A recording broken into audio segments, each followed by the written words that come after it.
नमस्कार विद्यार्थी मित्रांनो, आजच्या आपल्या ऑनलाईन क्लासमध्ये सर्वांचे स्वागत आहे।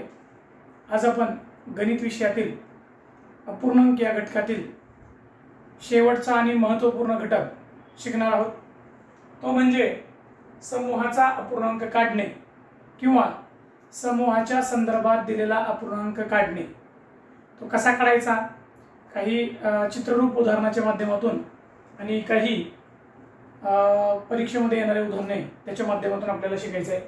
तर बघा, याच्यामध्ये या बाजूचे दोन उदाहरणं हे चित्राच्या माध्यमातून आपल्याला समजून घ्यायचे आणि या बाजूचे दोन उदाहरणं आपल्याला डायरेक्ट सोडवायचे, गुणाकार करून सोडवायचे।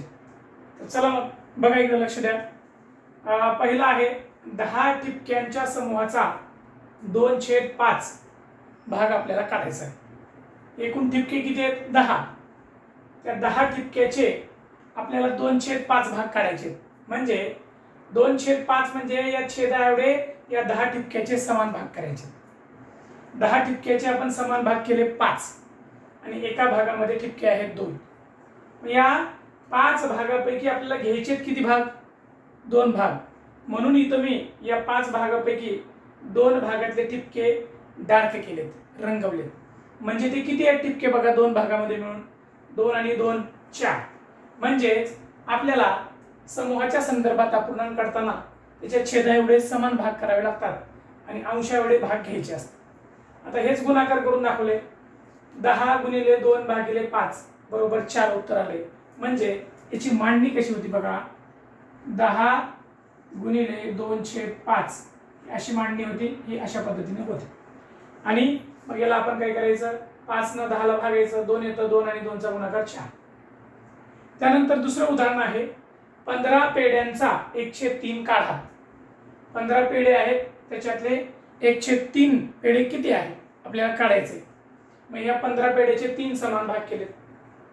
प्रत्येक भागामध्ये 5 5 5 पेढे आहेत, म्हणजे 5 × 15 पेढे झाले। म्हणजे या 3 ने या 15 ला भागलं की एका भागातले पेढे येतात। म्हणजे एका भागामध्ये 5 पेढे आहेत आणि ते आपण थोड्या वेगळ्या प्रकारे रंगवून दाखवलेले। म्हणजे 15 पेढ्यांचे 3 समान भाग करा, त्यापैकी एक म्हणजेच 5 पेढे। 15 भागिले 3 बरोबर 5, म्हणजे 5 पेढे। तर बघा, तर काय करायचं, 15 गुणिले 1/3 करायचं। 3 न 15 ला भागायचं, 3 5 15, 5 आणि 1 चा गुणाकार येतो 5। अशा पद्धतीने आपल्याला समूहाच्या संदर्भातला अपूर्णांक काढता येतो। आता इथं बघा, 20 चा 4/5 तुम्हाला काढायचा आहे। मग तो कसा काढायचा, तर बघा 20 गुणिले 4/5। मग काय करायचं, या 5 न या 20 ला भागायचं। किंवा मग आणखी एक पद्धत आहे, 20 आणि 4 चा गुणाकार करायचा, खाली छेद 5 घ्यायचा। कोणत्याही पद्धतीने करा। 5 चोक 20, 4 आणि 4 चा गुणाकार करा 16, म्हणजे 20 चा 4/5 येतो 16। इथं तसंच 5 चोक 20, 4 आणि 4 चा गुणाकार येतो 16। दोन्ही पद्धतीने आपल्याला या ठिकाणी करता येईल।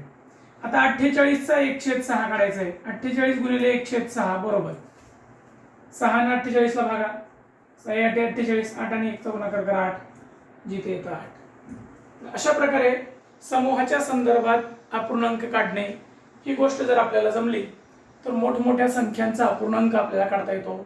मोठमोठ्या संख्या या समूहाच्या संदर्भात असलेल्या त्याचे अपूर्णांक सुद्धा आपल्याला काढता येतात आणि असे शाब्दिक उदाहरणं आपल्याला अपूर्णांक घटकात येत असतात आणि ते स्पर्धा परीक्षेमध्ये सोडवताना अशा पद्धतीने सोप्या पद्धतीने आपल्याला सोडवता येतात। माझा व्हिडिओ आपल्याला आवडला असेल तर लाईक करा, शेअर करा।